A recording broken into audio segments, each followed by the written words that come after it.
So when you say that motocross and supercross is like the face of Monster, why did Monster go all in on supercross and motocross nearly 20 years ago? That's a great question. And I think you have to go back to the beginning when Monster was really small. Hanson? Yeah. Yeah. But they came out with the Monster brand. Yep. And it kind of took off. It was getting traction. But they still didn't have tons of money. And they couldn't afford big sponsorships. The management was real conservative in that way. And so,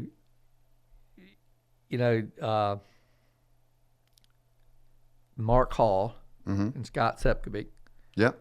was the first person that they worked with there, They started going to action sports as what we should do because Red Bull was doing it. You got to remember, Red Bull was there 20 years before we were, right, in the world. And they were doing that. So I'm sure they thought, well, we got to go compete with Red Bull, right?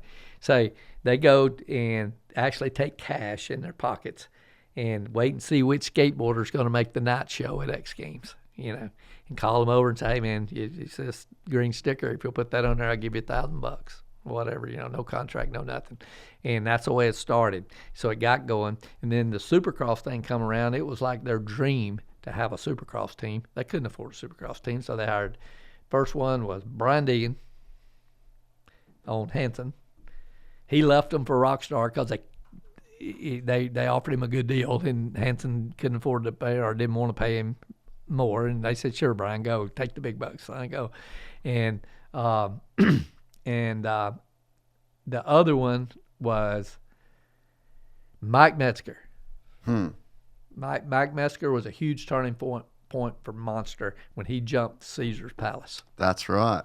Right. And he backflipped it. Yes. Yeah. World record. Yes. And so Brian Deegan, him, they were big to the beginning of Monster, but we really couldn't afford to own a team or anything. And they had Josh Hansen at one point in the amateurs. I remember at Loretta Lynn's, he was wearing a Monster helmet. And so anyway, as the company grew, they finally went to Mitch Payton, signed a deal with Mitch Payton at Pro Circuit. And it was like, at Monster, they were like, we have finally made it. We have a Supercross team. Wow, this is big. Man, we're going all in now. Right? And so we do. And before that, Grant Langston. Yeah. Grant Langston won Monster, their first ever title. 08? I'm not sure the year. I think it was before that. No, it's before 08. Oh, before on 08. Pro Circuit.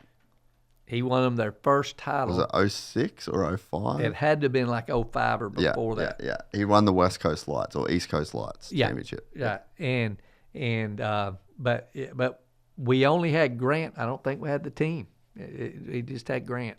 But, yeah, right. But nonetheless, it was so we just transitioned from there. It kept going, and I think Rockstar may have had the series or was the official energy drink before us, and Phil put it out to bid, and we jumped in and and decided to make a really big move and be the title sponsor, because at that point we realized that dirt bikes, whether it be freestyle, which was a big deal to us, and motocross, supercross was our DNA. It's who we are. It's the soul of our brand.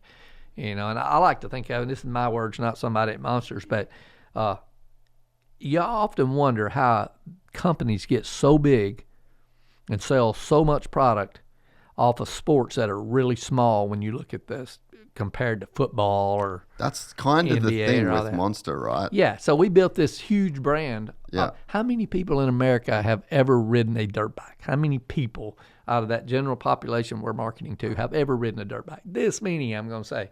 Yeah. They may aspire to. They think it's cool, or their kids think it's cool, and it's gnarly. And it gives us our brand identity of who we are. So when they go in that convenience store in the morning thinking maybe they'll get them an energy drink, one, they look at that and they go, that's those gnarly dudes that do those backflips on motorcycles. Man, they're crazy. That's such a fun company, man. It's about, or they got the Monster Girls, man. The Monster Girls are hot.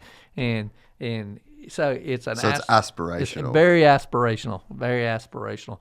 And Red Bull does it very well, but they're a little more, I think, white collar. We're a little more blue collar. Yeah. You know, we're more every man's brand. They're a little more exclusive and more aspirational, maybe.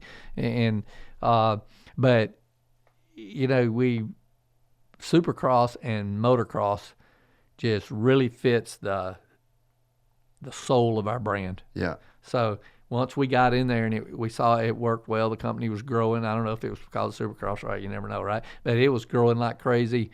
We could afford to do it, and we just stayed with it. And so it's been a good relationship. We form, you know, I like to think anyway, we form really good relationships with our partners, and because to stay with somebody that long, you had to have had a good working relationship and wins together too.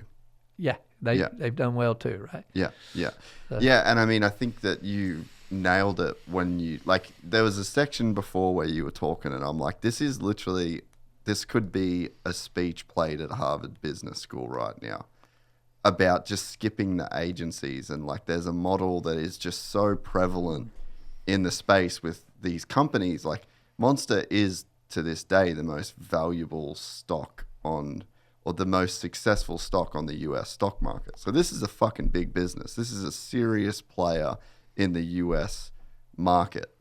And they went against, and you guys went against the grain completely. And it's like, if you want to look at why Monster was able to succeed to the level that it did from the place that it did, that's so integral, I think, is like really knowing the brand, really knowing who you are and who you want to talk to, and then finding something with a correlation, like the soul correlates with what you guys and who you guys are.